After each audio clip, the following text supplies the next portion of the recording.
the more we grow, the more obstacles we have to overcome. Just like we're talking today in our mastermind is there's levels, right, to growth. There's levels to mindset. There's levels even to reaching success.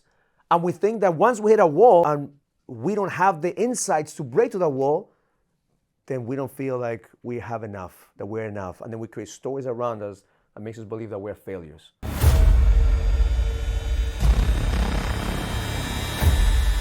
Welcome to the King's Code Podcast.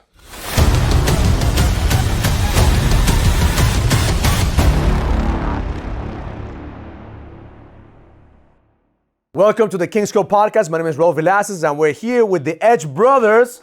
We got here Ron, Darin, and Eric Delgado, and we're taking over at PBD's podcast. So thank you, Pat, for allowing us to use your space. Today's episode, we're going to talk about why are men so weak in today's society. So let's start with you, Ron. What do you think is going on right now with men right now, especially with businessmen? That they become pleasers, that they become weak, and everything that happens for them is the end of the world. And you've been through a lot of shit in your business. Share with us a little bit about the things that you went through, but you didn't stay down. You figured out a way to get back up. I had a company, 17 years, global company, and COVID hit. I had to lay off 550 people. We went under, and went through a long period of depression, and what we would say lost my edge on life and in business, and the desire to my drive. And one night I was up watching TV, not sleeping at all, as it was a trend back then. And I saw Raul on the YouTube, and he's throwing desks around, ripping his tie off, and has a bottle in and saying how he lost his edge. And back in the real estate era, the fall of real estate back in 2008. And I said, boy, this guy sounds like he's talking to me personally. It was very strange, like a divine intervention. And I called the next day, the next level, and spoke to Reg, one of the coaches there, and it was just so nice to talk to somebody that understood, first of all, willing to listen and not judge me. And I think that's our biggest problem in society. People in decision-making positions are not making decisions. They're hedging every move they make. They're hedging everything they say. They're hedging every decision they make, and it's causing a very average, dumbed-down product amongst the business community. No. Very dumb. And that's the problem. Sedated men, when you become a sedated man, you refuse to ask for help. So the one thing that you did is like, you know what? I need help. Absolutely. And this, because nobody knows the shit that you're going through as an entrepreneur except for yourself. Man, you just said it. You had a big company, you had to lay off over 500 people. So that energy weighs heavy, especially when you lead us. It weighs heavy on us. So we have to realize that we need help. We need to ask for help. Darin, talk to us a little bit about, as an entrepreneur, as an investor, like how do you find certainty? And what was your journey like of realizing, man, I need to find my edge back? Yeah, great question. First, thanks for having me on, man. It's a privilege and an honor. Thanks. I think it starts with permission. And I think men, a lot of men now don't give themselves permission to not play small. And it's giving yourself the permission to reach your full potential, honestly. And when you do that, one of the things that you learn is another P word, proximity. And, the proximity of being around men like you, men like Ron, men like Eric, and having proximity and being involved with people like, Patrick Bet-David. That's where men like us can now finally go on that path and really reaching their full potential. But before you can go on that path, you've got to start by giving yourself permission. Because nobody's going to give it to you. Right. See, that's what happens. Most men are waiting. Can I get permission from my wife? Can I get permission from the culture? Can I get permission from somebody? Instead of giving themselves the permission to say, you know what? I need to figure my shit out. Like, I need help. I'm traveling into an uncertain territory. Maybe what I see a lot is the more we grow, the more obstacles we have to overcome. Just like we're talking today in our mastermind is there's levels, right, to growth. There's levels to mindset. There's levels even to reaching success. And we think that once we hit a wall and we don't have the insights to break to that wall, then we don't feel like we have enough, that we're enough. And then we create stories around us that makes us believe that we're failures. The reality is, man, Ben, that at the end of the day, if you give yourself the permission to grow, if you give yourself the permission to be a leader, you're gonna figure out a way. And success, we have to rewire the way that we look at success, because we think success is, I wanna have money, I wanna have fame, I wanna have all this. By the time you get to that level, you realize that there's always a next level. I mean, we're in a property today, one of our next level brothers, $15, $18 million property in a neighborhood that the average house is about 20 million. There's always a next level. But if you don't give yourself the permission to see that vision, to dream bigger, you're always gonna stay at the same level. So, Eric, talk to us a little bit about, like, you've seen people at the highest level, you sold companies, sold businesses. At the end of the day, we all have to go through struggles. At the end of the day, it's not how many times we get knocked down, but how do you find the mindset to actually say, you know what, I'm gonna figure shit out. I'm gonna take that pain and I'm gonna use it for something positive.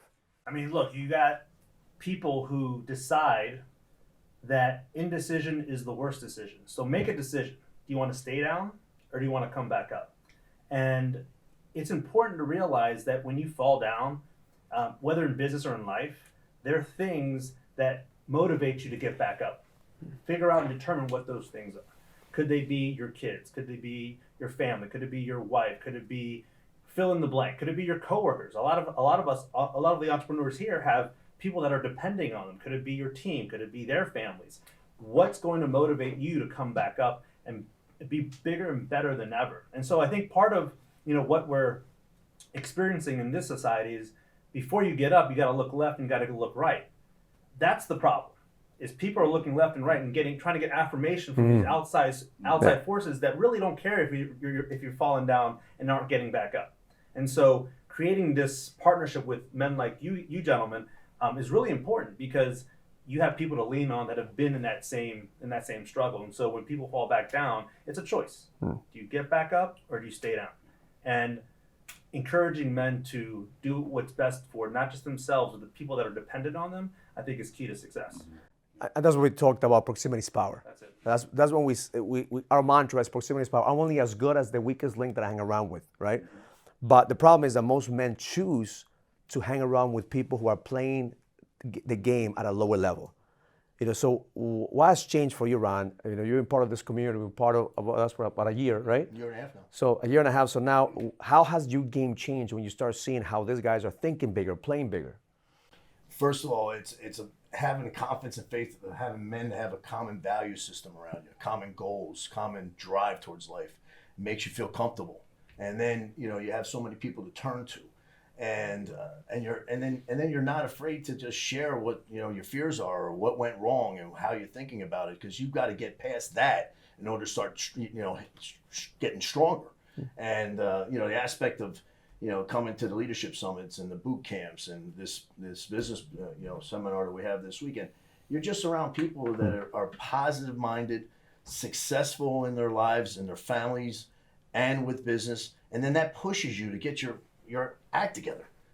For me, it was like I went from survival, where I was total self-doubt, to getting stable, getting back to basics through the process, working with you, Raul, and then I got my edge back. And now my edge is stronger than ever. The drive to build a new company and to make an impact this time, not just to build it based on success and money, but to make an impact on the world. And that's the key to having the edge. So a lot of people have a mistake in saying, what is the edge? Is the edge having money? Is the edge having success? No, the edge is having the energy to impact. Like a man with the edge knows that his currency is impact. So Darin, talk to us a little bit about, because most people that know you, they think, man, you made it. When you have millions of dollars in real estate, you've made it. How do you rewire your mind to say, no, I need to continue to create that impact that I want to make in this world? Yeah, well, because really, and you touched on it, what being involved with men like you and like men in the inner circle and in the Edge program is that proximity. What that allows you to do is compound time. So you compound time from going from survival mode as an entrepreneur, for example, to impact mode. And you talked a little bit about that. And so the faster you can go from survival mode to impact mode, not only does that impact you in a positive way, entrepreneurially, of course, but then all of the other areas in your life In other words, the reason why you work as an entrepreneur are positively affected too. So the relationship you've got with your spouse, with your kids, with your employees, or those that are important to you, see, that's when it really pays off. And when you can compound time and go from that, that survival mode to that impact mode, that's where it really, in my mind, makes a difference. That's what the game changes. Yeah. Because the reality is the most valuable currency that we have is time, right? And you talk about all the time, Eric. Time is the most valuable currency. Like, we're not in business to make more money. We're in business to make money, to buy ourselves more time. So talk to us a little bit about how do we compound time? What do we use as entrepreneurs to be able to have more time? So it's interesting, and thank you for saying that, because a lot of people, especially entrepreneurs, think, okay, the end game is this pot of gold. But is it really? Yeah. Like, is it a number? Is the end game a number? Is it a dollar amount? The answer is no. It is time. And so what do you do as an entrepreneur to establish more time? Well, you have to duplicate yourself. You got to find a way to ensure that not only is your business or your service or your product something people want, but it's also something you can scale. And a lot of entrepreneurs are nervous of letting go of that steering wheel. And so lesson number one would be duplicate yourself. Find somebody, people, surround yourself with a team that gives yourself the ability to offload certain tasks. Find somebody who's smarter than you. Never be the smartest person in the room. Even if you're the CEO, the chairman, the president, the founder, the co-founder, never be the smartest person in the room. We were just talking to a couple of other brothers over drinks just now, water just now, and he went to one of his establishments where he's the owner of the establishment, and the general manager introduced him to the owner, and that to him was like a sign of, I made it, because these people don't even know that I'm the real owner. These other people are seen as the owner, but guess what? It's my establishment. And guess what? He was able to let go of the business enough to smart, like-minded people to take his business to the next level. And so surrounding yourself with a solid team, being able to let go and duplicate your efforts and scale your business, I mean, that's success as an entrepreneur. Duplication. The key is duplication. That's how you compound time. You create duplication. And I want to acknowledge what you said right now, because it's funny. We say we're having drinks, but we're drinking water, right? Water. Well, I bought these cans for this event called Liquid Death. So yesterday, every single guy had Liquid Death in front of them, and they looked at it like, "Are we drinking beer? Is Raul bringing beer?" And I remember the times I used to go to Masterminds, and we used to have lunch, and everybody would come in and would drink, and we have beer, we have wine, and you could see how the conversations shift. Yeah. You could see how we drop our level of consciousness. So all the work that we've done in the morning, after a couple of beers, it goes out the window because hey, we just lose, right? So once I realized, okay, if we're here to create, we have to be clear-minded. That's right. If we're here to create, we have to be sharp. And I'm not saying alcohol is bad. I enjoy a nice glass of wine. I enjoy some margaritas. That's part of the problem. I may enjoy too much, so I know that I have to have limits. But when it comes to having a clear mind, you have to know what serves you and what doesn't serve you. Having a bunch of drinks with some guys at the bar and talking, it serves and we're connected. When we talk about masterminding, creating businesses, we have to have a sharp mind. So we got Liquid Death is water. And we gotta make sure that Liquid Death watches this video to sponsor this, right? But it's funny because we had Papa David at the house at the Mastermind, and we gave him Liquid Death, and he looked at it. What is this? It mattered. It was beer because when you operate at a different level, you are conscious about what you're doing. You're not just going with the flow. So let's go around the room and as we end this podcast, let's share the one takeaway that you got from Papa David. So we give him a shout out for showing up today to our mastermind. What's the number one takeaway that you got from Pat? His vision. He had one vision for the first company he built and sold. He has another vision that's for legacy with Valuetainment, and I related to that because the first time around, even though it didn't end the way I wanted it to end, that vision was to build a company to make a lot of money. And now I have a chance of building a hydroponic farming company in Hamlet Greens. I've got a chance to create solutions for the supply channel issues we're having, transportation, eating healthy, food banks for inner communities, providing jobs, and also at the same time creating a legacy for my own family. you know, and that vision that he had two different levels of vision, even though they were both levels of success, but he defined success differently on each one of his ventures in life. That impacted me the most. Awesome.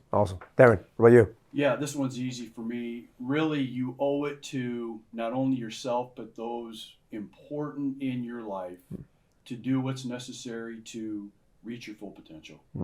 Yeah. Love it. Eric? We live in a world of abundance. I mean, he kept on referring to abundance as opposed to scarcity.